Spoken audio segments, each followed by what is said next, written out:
हरे कृष्ण। देखिए, ग्रहण से संबंधित आखिरी वीडियो होगी तो इसे आप लोग ज़रूर देखना, क्योंकि इसके अंदर मैं बताऊंगा कि आपको सुबह से लेकर ग्रहण तक क्या क्या तैयारियां करनी है। इस वीडियो को देख लेना और सावधानी पूर्वक सब चेक कर लेना कि आपने ये सब चीज़ें कर ली हैं या नहीं। मैं यहाँ पर लिख कर लाया हूँ कुछ पॉइंट्स जो मैं आपको बताऊंगा और आप लोग इसे ध्यान से सुनिएगा और ये आपको कर ही लेना है। कब करना है? आपको 7 तारीख को 12:30 बजे के पहले पहले ये सब आपको काम कर लेना है। ठीक है। सबसे पहला है कि भोजन में आपको ना काला तिल डाल देना है। कब डालेंगे आप? यदि आपका भोजन पका हुआ 12:30 के बाद भी आपको रखना है ना, तो 12:30 बजे के पहले आप लोग भोजन में तिल और कुशा डाल देना। माताएं बहनें, यदि आप घर में भोजन बनाती हैं सुबह सुबह तो आप तिल और कुशा तो डाल ही देना उसके अंदर। ठीक है। बाकी कच्चे अनाज में भी आपको तिल और कुशा डाल देना है। जो भी आपके पास घी हो, तेल हो, कच्चा अनाज हो, चावल हो ना कच्चा, वो दाल हो, उसके अंदर सब के अंदर काला तिल मिला देना, अथवा तो कुशा घास मिल जाए तो कुशा घास मिला देना। ये पहला काम हो गया आपका। फिर दूसरा काम है, पीने वाले पानी में भी आपको कुशा या तो तिल मिलाना है। ठीक। अब ये मत सोचना कि ग्रहण खत्म होने के बाद सारा नेगेटिव एनर्जी उस कुशा में आ गई है, उसको हम लोग कैसे निकालें। कुशा कभी अपवित्र नहीं मानी जाती है, सदैव पवित्र है, भगवान की रोमकूप है वह। ठीक है। पानी में डाल दिया आपने, फिर स्नान वाले टंकी में आपको जाकर डाल देना है काला तिल अथवा तो कुशा। यदि आप किसी अपार्टमेंट में रहते हैं, बिल्डिंग में रहते हैं, कई फ्लोर की बिल्डिंग है, तो कॉमन टंकी होती है, तो किसी भी युक्ति से आप उसके अंदर जाकर तिल या कुशा डाल देना। नहीं तो वह पानी उपयोग करने लायक नहीं रहता है, अशुद्ध पानी माना जाता है वह। अब आते हैं हम लोग बाथरूम के सेक्शन में। बाथरूम में जब भी आप जाएं तो सावधानी पूर्वक इस दिन आपको साबुन या तो उबटन नहीं लगाना है, क्योंकि ग्रहण के दिन में उबटन लगाने से हानि बताई गई है। ठीक। यदि आप लोग इसका ध्यान देंगे तो अच्छी बात है। बाकी आप लोग पहले से ही पूर्व तैयारी कर लेना। दोपहर के 12:30 बजे के पहले ही आप ना अपना वस्त्र अलग करके रख लेना, टॉवेल आदि अलग करके रख लेना। ठीक। ऐसा नहीं कि ग्रहण चालू हो जाए और उसके बाद आप लोग अपने वस्त्र को छुएं निकालें अलमारी से, तो ऐसा आपको नहीं करना है। पहले से ही पूर्व तैयारी करके रख लेना चाहिए हमको। अब आते हैं बाहर की ओर। घर से बाहर ना आप लोग जो रस्सी पर कपड़े जो टांग कर रखे हुए हैं, सूतक लगने से पहले आपको उतार लेना है। जी हाँ, ध्यान देना, सूतक लगने से पहले आपको उतारना है, यानी दोपहर के 12:30 बजे के पहले पहले आप अपने सूखे हुए कपड़े घर में लाकर रख दीजिएगा। ऐसा नहीं करने पर यदि सूतक में भी आप बाहर रखते हैं कपड़े तो उन कपड़ों में दोष आ जाता है, उन कपड़ों को भी आपको धोना पड़ेगा। सूतक से पहले ध्यान रखिएगा। ठीक है। और इस दिन ना कपड़े नहीं धोने चाहिए। ग्रहण के दिन लोगों ने पूछा है कमेंट में कि क्या हम लोग सूतक के पहले पहले कपड़े धो सकते हैं, तो नहीं धो सकते हैं। इस दिन माताएं बहनें आप लोग बाल भी अपना नहीं धो सकती और कपड़े भी इस दिन धोना मना किया है शास्त्रों ने। अब आगे हम लोग चलते हैं पूजा घर की ओर। अब देखिए, पूजा घर कई लोगों का ऐसा होता है ना कि छोटा सा पूजा रूम बनाया होता है, उसके अंदर दरवाज़ा होता है, दरवाज़ा खोल के लोग अंदर जाते हैं और पूजा करते हैं। यदि आपका छोटा सा कमरा है, पूजा घर है, दरवाज़ा खोल के अंदर जाना पड़ता है, तो वह दरवाज़ा उस दिन आप बंद रखना। अथवा तो दूसरा ऑप्शन ये भी है कि जो मंदिर है, जो हमने देवी देवताओं का फोटो रखा है, भगवान का फोटो रखा है, उसको आप एक कपड़े से ढक देना। कपड़ा लाल हो, चाहे पीला हो, चाहे सफ़ेद हो, है ना, इस रंग से आप भगवान को ढक देना अच्छे से। और इस दिन आपको पूजन कब करना है? सुबह 12:30 बजे के पहले पहले आपको कर लेना है। दोपहर के 12:30 बजे उसके पहले आपको समस्त पूजन आरती जो भी करना है कर लेना। भगवान को भोग लगा देना। ठाकुर जी की लोग सेवा करते हैं ना, लड्डू गोपाल की, तो लोगों ने कमेंट किया इसलिए मैं बता रहा हूँ कि आपको पूजन, भगवान को नहलाना, खिलाना, पिलाना, सुलाना, सब आपको 12:30 बजे के पहले करके भगवान के ऊपर पर्दा लगा देना है। कब पर्दा लगाना है? सूतक के पहले लगाना है, दोपहर के 12:30 बजे के पहले। समझ गए आप लोग इतना? और जो लोग महालक्ष्मी व्रत कर रहे हैं वे भी ऐसे ही पर्दा लगा देना आप लोग भी। फिर वह पर्दा कब हटाना है हमको, वह पर्दा आपको ग्रहण के बाद हटाना है। अब जब हम लोग उठेंगे ना स्नान के लिए, जब हम लोग उठेंगे ग्रहण के बाद, तो वह पर्दा उठाकर आप ले जाना बाथरूम में या जहाँ कहीं भी आप धोना चाहें उस पर्दे को धो देना। जब तक वह पर्दा नहीं धुला जाएगा तब तक वह अशुद्ध माना जाएगा। ग्रहण काल में भगवान के मंदिरों के भी कपाट बंद किए जाते हैं। अब देखिए, मैं पूजा घर की ही बात करता हूँ, अथवा तो जहाँ भी आप लोग बैठे हैं ना जब ध्यान करने के लिए ग्रहण के समय, तो वहाँ पर आप लोग एक बाल्टी में पानी रख लेना। ठीक है, एक छोटी सी बाल्टी लेना, अथवा तो जितनी भी बड़ी बाल्टी हो आपके पास वह बाल्टी ले लेना, बगल में रख लेना पूजा स्थान के पास। क्योंकि ना हम लोग बाथरूम में तो अपना आसन और गौमुखी नहीं लेके जा सकते ना, तो जो कटोरी में हमने गंगा जल रखा है, जिस माला से हम लोग जप कर रहे हैं, जैसे ही ग्रहण पूरा हुआ वह माला निकाल कर कटोरी में हमने डाल दिया। माला की शुद्धि गंगा जल से हो गई। फिर उसके बाद जो गौमुखी है और जो आसन है वह उठाकर हमने उस बाल्टी में डाल दिया जो हमने अपने पास रखा हुआ है, तिल और कुशा मिला हुआ।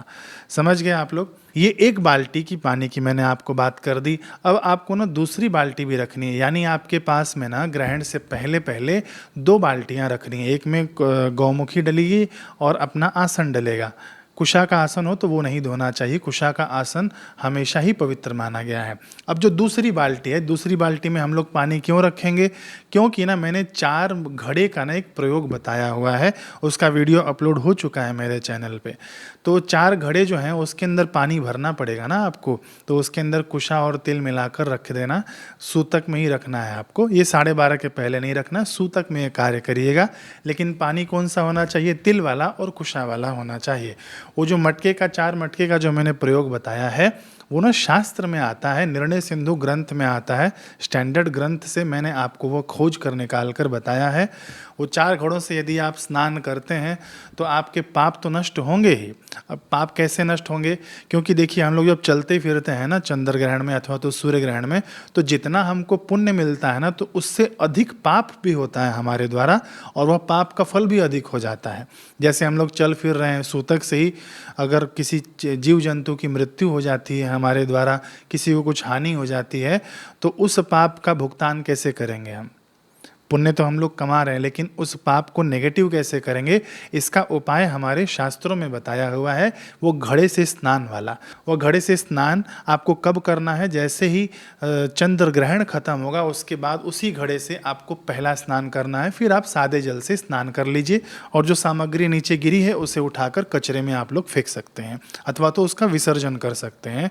तो ये हो गया घड़े वाला प्रयोग। कई लोगों ने देखा नहीं है, उसके ऊपर व्यूज़ बहुत कम आए हैं। मैं सोचता हूँ कि वो लोग देखिए आप, उससे ग्रहों की शांति होती है ना।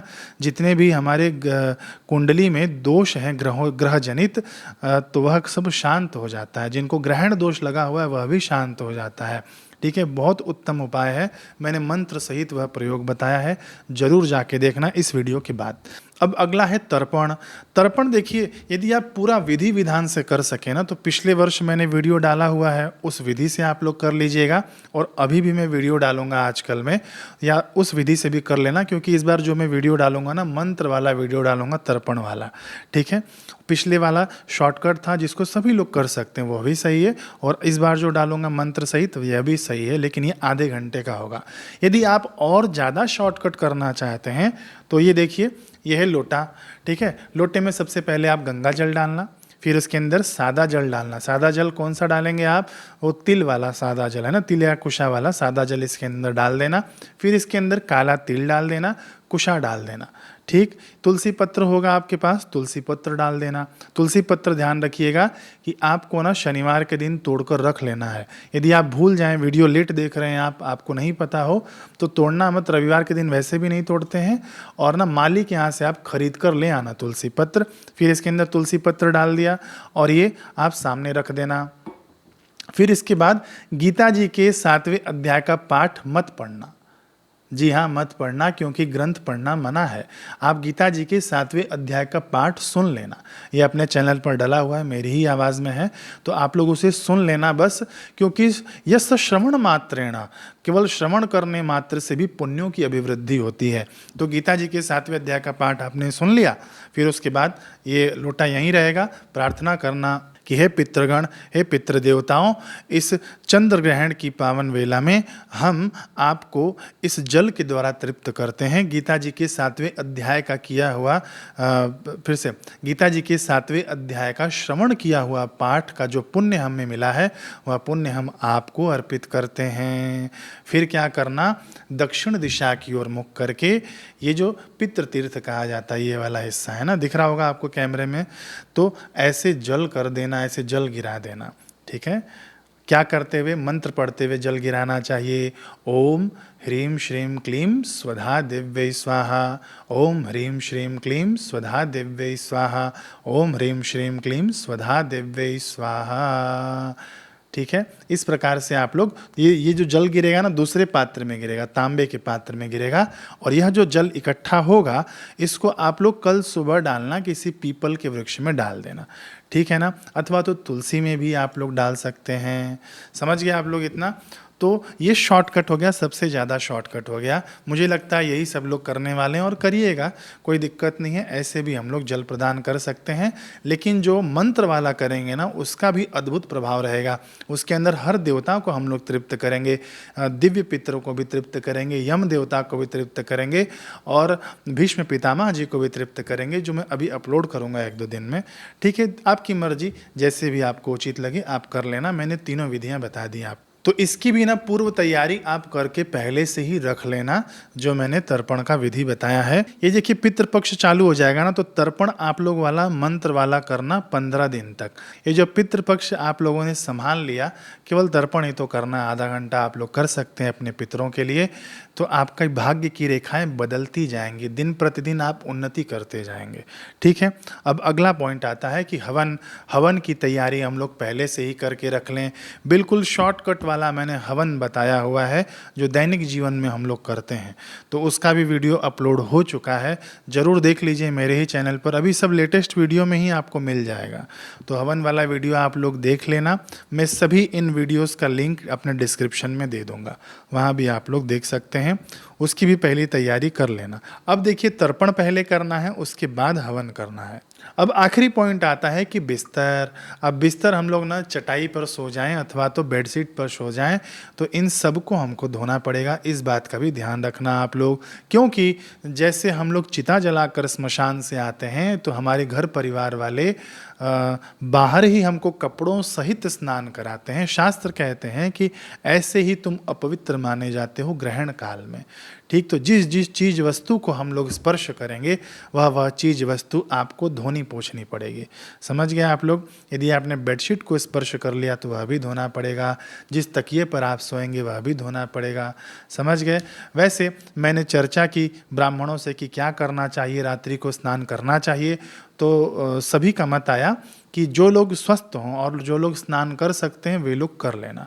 बाकी जिनको शंका हो कि हमारा स्वास्थ्य ठीक नहीं है तो वो लोग सुबह में स्नान कर लेना, लेकिन ध्यान रखना जिस पर आप सोएंगे वह सब आपको धोना पड़ेगा। तो ये थी पूरी वीडियो, आखिरी वीडियो है ये ग्रहण से संबंधित। आप इन सब चीज़ों को चेक कर लीजिएगा कि आपने किया नहीं। तो चलिए मिलते हैं अगले वीडियो में। हरे कृष्ण।